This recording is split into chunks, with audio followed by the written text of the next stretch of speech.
আসসালামু আলাইকুম। প্রিয় দর্শক, নির্বাচনের আর বাকি আছে মাত্র 11 দিন। প্রচারণার বাকি আছে 10 দিন, মানে একদিন আগেই তো প্রচারণা শেষ হয়ে যাবে।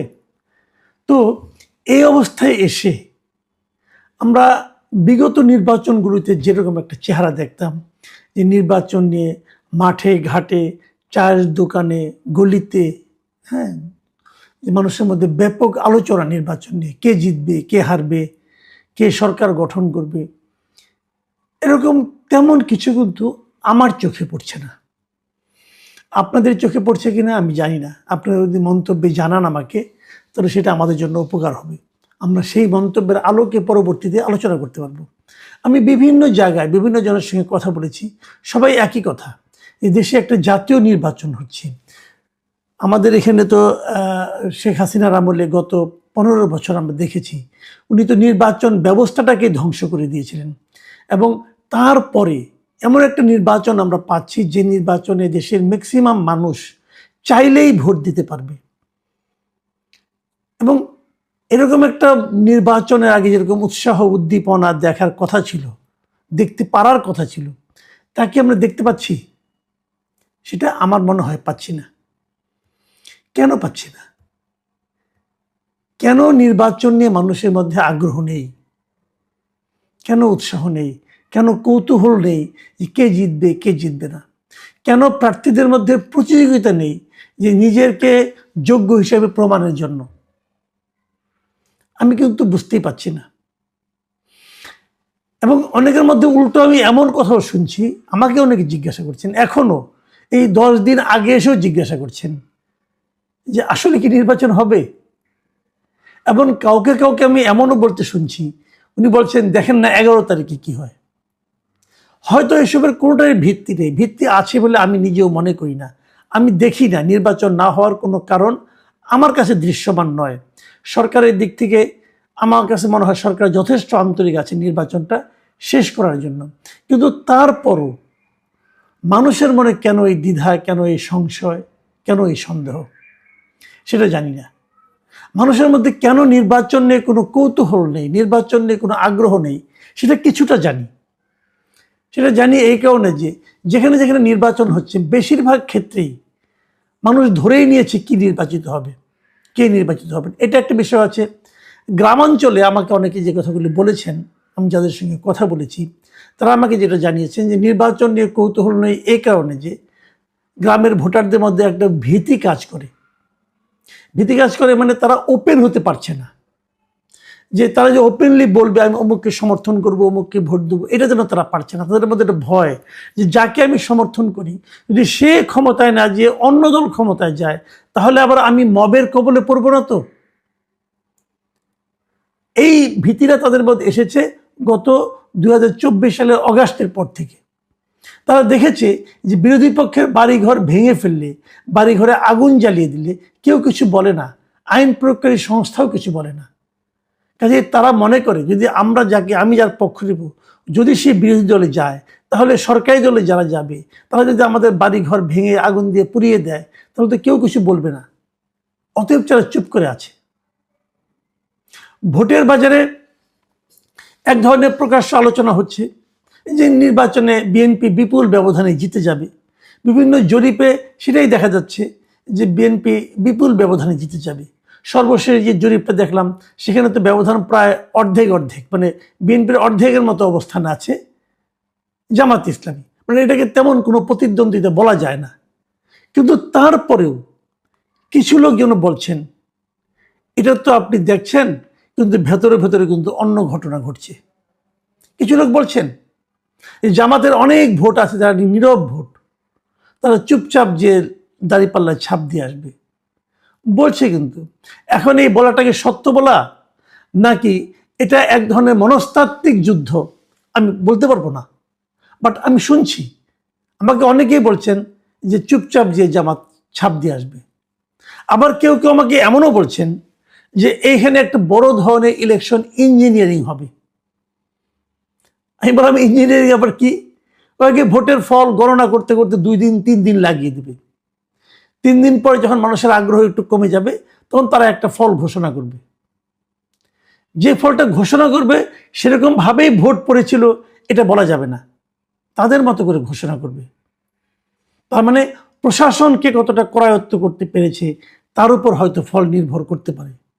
বলছিল কে, সত্য মিথ্যা বলতে পারবো না, এরকম ঘটবে সেটাও আমি আশা করি না। কিন্তু আলোচনা যখন হচ্ছে, কোনো কিছু ভিত্তি ছাড়াই আলোচনা হচ্ছে, সেটাও আমি মনে করি না। এই এক মহা যন্ত্রণা যে আপনি কোনটা বিশ্বাস করবেন কোনটা বিশ্বাস করবেন না আপনি নিজেই জানেন না। যখন আপনি এরকম বাস্তবতায় পড়ে যান তখন কিন্তু টেনশন আরও বেড়ে যায়। আবার কেউ কেউ বলছে যে শেখ হাসিনা নির্বাচন ব্যবস্থাটাকে এমন একটা জায়গায় নিয়ে গিয়েছিলেন যে সরকার নিজেই প্রশাসনকে, আইন প্রয়োগকারী সংস্থাকে টাকা দিত, ঘুষ দিত। এটা কিন্তু তারা বলেছে, অনেকে বলছে আগে নাকি এরকম হতো, গত 3টা নির্বাচন এরকম হয়েছে, পুলিশরা নাকি ঘুষ পেয়েছে সরকারের কাছ থেকে। তো এখনও নাকি তারা সেরকম আশা করছে যে আমাদেরকে দেওয়া হচ্ছে না কেন। এবং আমাকে একজন এমনও বললেন যে যে টাকা ছাড়তে না পারবে সে নির্বাচনে ভালো করতে পারবে না, টাকা ছাড়তে হবে। তাই বললাম ভাই টাকাটা কে ছাড়বে, কার উদ্দেশ্যে ছাড়বে? কারণ প্রশাসনের উদ্দেশ্যে ছাড়বে, আর ছাড়বে হলো যারা জিততে চায় তারা ছাড়বে। জটিল ব্যাপার।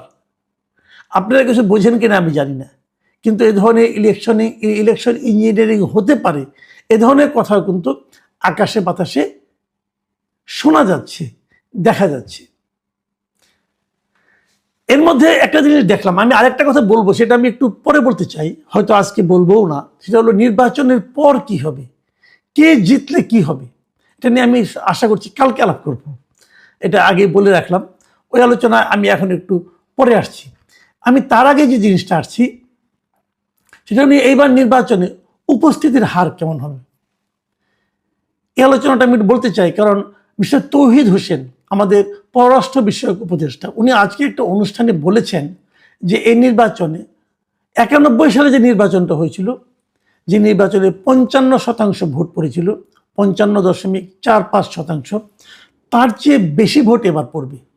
এটা ওনার বক্তব্য, মানে 55%-র চেয়ে বেশি ভোট এবার পড়বে। তৌহিদ হোসেনের সঙ্গে এই মন্তব্যটা আমি আলোচনা করতে চাই এই কারণে যে আমি অনেকের সঙ্গে আলাপ করে যতটুকু বুঝেছি অত ভোট পড়বে না। আচ্ছা, তাহলে আমি আপনাদের একটু ভোটের ধারাটা একটু আপনাদেরকে বিশ্লেষণ করি। আমি কিন্তু আমার নিজের বিবেচনায় আমি বলি, আমি কিন্তু 91 সালে যে নির্বাচনটা হয়েছিল তার আগে আরও 4টা নির্বাচন হয়েছিল বাংলাদেশে। আমি ওই 4টা নির্বাচনকে কোনো নির্বাচনই মনে করি না। কাজেই ওই 4টা নির্বাচন নিয়ে আমি আসলে আলোচনাই করতে চাই না। ওখানে জিয়া রহমানের নির্বাচন আছে, ওখানে এরশাদ সাহেবের নির্বাচন আছে, ওখানে বঙ্গবন্ধু নির্বাচনও আছে। ওই নির্বাচনগুলো নিয়ে আমি কোনো আলোচনা আসলে করতেই চাই না। ওখানে একটা বঙ্গবন্ধু নির্বাচন, একটা জিয়া রহমান নির্বাচন, আর 2টো এরশাদ সাহেবের নির্বাচন আছে। আমি বরং পঞ্চম নির্বাচন থেকে বলি, যে নির্বাচনের কথা তৌহিদ সাহেব বলেছেন। তৌহিদ সাহেবের বক্তব্য অনুযায়ী পঞ্চম নির্বাচন যেটা হয়েছিল 91 সালে 27শে ফেব্রুয়ারি বিচারপতি শাহাবুদ্দিন আহমদের অধীনে, সেই নির্বাচনে কিন্তু বিএনপি জিতেছিল, কিন্তু সেই নির্বাচনের টোটাল ভোট কাস্ট হয়েছিল 55.45%, মানে 55.55% বলতে পারেন আপনি, এই ভোটটা পড়েছিল। এবং তারপরে ষষ্ঠ নির্বাচনের কথা বাদ রাখেন, কারণ ওটা একতরফা নির্বাচন হয়েছিল বিএনপির হাত দিয়ে। কিন্তু সপ্তম যে নির্বাচনটা হয়েছিল, মানে যেটা নাকি বিচারপতি আপনার হাবিবুর রহমান সাহেবের অধীনে হয়েছিল যে নির্বাচনটা, সেই নির্বাচনে ভোট পড়েছিল 75.6%। ভাবুন, ভোট কিন্তু বাড়ছে। কেন বাড়ছে? নির্বাচনের প্রতি মানুষের আস্থা বাড়ছে বলে ভোট বাড়ছে। 91 নির্বাচন মানুষ বুঝতে পারেনি নির্বাচনটা কেমন হবে, এই জন্য ওই আস্থাটা তার আগে 88 নির্বাচনে, তার 88, 86 ওগুলো দেখেছে, হয়তো সেরকম ভেবেছে এই নির্বাচন অতটা ভালো নাও হতে পারে, অথবা সেখানে নির্বাচন অনেকে ভেবেছিল আওয়ামী লীগ জিতেই যাবে। এই সমস্ত কারণে হতে পারে যে ওই নির্বাচনে ততটা ভোট পড়েনি 91। কিন্তু 96-এর জুন মাসে যে নির্বাচনটা হলো, সেই নির্বাচনে কিন্তু 75.6% ভোট পড়েছিল, অনেক ভোট। আর তার 5 বছর পরে 2001 সালে যে নির্বাচনটা হলো বিচারপতি লতিফুর রহমান সাহেবের অধীনে, তত্ত্বাবধায়ক সরকারের অধীনে, সেই নির্বাচনে দেখা গেল ভোট পড়লো 74.96%, মানে প্রায় কাছাকাছি, মানে 1%-এর কম ব্যবধান আগে পেয়েছি। 74.97, তার মানে আপনি 75 ধরে নেন। এত ভোট পড়েছিল 2001 সালের নির্বাচনে, যে নির্বাচনে বিএনপি জিতেছিল। 2008-এর যে নির্বাচনটা হয়েছিল, যে নির্বাচনে নাকি 111-এর নির্বাচন যেটাকে আমরা বলি, সেই নির্বাচনে কিন্তু ভোট পড়েছিল আরও বেশি, 87.13% ভোট। মানে তখনও প্রচুর ভোট পড়েছিল। মানে মানুষ যখন বোঝে যে একটা অবাধ ও সুষ্ঠু নির্বাচন হতে পারে, মানে পূর্ববর্তী নির্বাচনটা যদি অবাধ ও সুষ্ঠু হয়, তাহলে পরের নির্বাচনে মানুষ হুমড়ি খেয়ে ভোট দিতে যায়। এই আমরা যেটা দেখলাম 96, 2001 এবং 2008-এর নির্বাচনে সেই ঘটনায় কিন্তু ঘটেছে। আমি মনে করি ওইটাই ছিল শেষ নির্বাচন, তারপরে আর ভালো নির্বাচন হয়নি। 2014, 2018 এবং 2024-এর নির্বাচনকে আমি আসলে কোনো নির্বাচনই মনে করি না, কাজে সেগুলি হিসাব আমরা না দেখলেও চলবে। তো এখন যে নির্বাচনটা হচ্ছে, সেই নির্বাচনে এই অন্তর্বর্তীকালীন সরকারের একজন উপদেষ্টাই বলছেন ভোট পড়বে 55-র চেয়ে বেশি। মানে উনি 55-র চেয়ে, মানে ওই আপনার 75, 76, 70-এর ঘরে যাওয়ার কোনো সাহস পাচ্ছেন না, 55-এর মধ্যে থাকছেন, 55-র চেয়ে একটু বেশি, মানে 56, 57 এরকম ভোট পড়তে পারে। আমার বিবেচনায় সেরকমটা হবে না। আমার ধারণা এবার ভোট পড়বে 40 এরকম। আপনি বলবেন যে কেন? আমার মনে হয় এই নির্বাচনে মানুষের যে আগ্রহ উদ্দীপনা আমি দেখছি, সেটা দেখে আমার মনে হচ্ছে মানুষের মধ্যে নির্বাচন নিয়ে খুব একটা আগ্রহ নেই। আরও একটা জটিলতা এখানে থাকবে, সেটা হলো হা না ভোট নিয়ে। সেটা নিয়েও পরে হয় একদিন আলাপ করব। কিন্তু ভোট অনেক কম পড়বে। তাহলে দাঁড়ালোটা কি? একটা নির্বাচন হচ্ছে, এত বছর পরে একটা ভালো নির্বাচন হতে যাচ্ছে বলে আমরা বলা বলি হচ্ছে। ডক্টর ইউনূস যেটাকে বলছেন ইতিহাসের শ্রেষ্ঠ নির্বাচন, সেই নির্বাচনে ভোট কত পড়বে?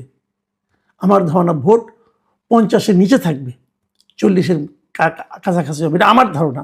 এই ধারণা ভুলও হতে পারে। আপনাদের কি ধারণা সেটা আপনি লিখে জানাতে পারেন।